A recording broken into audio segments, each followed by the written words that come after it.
Hi friends, কেমন আছো সবাই? অন্ধ্রপ্রদেশে সরস্বতী পুজোর কোনো চল নেই, তাই দুষ্টুকে সরস্বতী পুজো কেমন হয় বোঝানোর জন্যই আমাদের কোয়ার্টারে তারই একটা আয়োজন খুবই ছোট। কোয়ার্টার থেকে বাজার যেহেতু অনেক দূর, তাই ঘরে যা ছিল তাই দিয়ে ছোট আয়োজন। আজকের পূজারি কিন্তু আমাদের দুষ্টু, তার মনের মতো করেই সে সাজিয়ে পুজো করেছে। সরস্বতী পুজো মানেই খিচুড়ি, তাই খিচুড়ি, আলু ভাজা আর চাটনি, এই ছিল আজকের আয়োজন।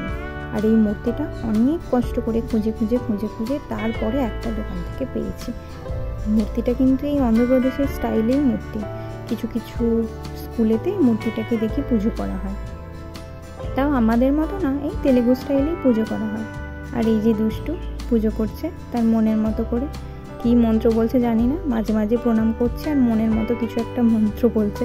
কিছুই বলছে না আমাকে যে সে কি বলছে। এই দক্ষিণ ভারতের প্রতিটা পুজোতেই দেখেছি নারকেল ফাটিয়ে ঠাকুরের দুটো সাইডে রাখা হয়, কিন্তু কেন রাখা হয় আজ পর্যন্ত আমি বুঝতে পারিনি। তাদেরকে জিজ্ঞাসা করেছি বহুবার, কিন্তু কী যে বলেছে তেলেগুতে তার অর্ধেকটা আমি বুঝেছি, অর্ধেকটা আমি বুঝিনি। কিন্তু এভাবে রাখা হয় নারকেলটা, তাই আমিও রেখেছি এভাবে নারকেলটা। দেখতে ভালোই লাগছে, তাই না? খুব একটা খারাপ লাগছে না।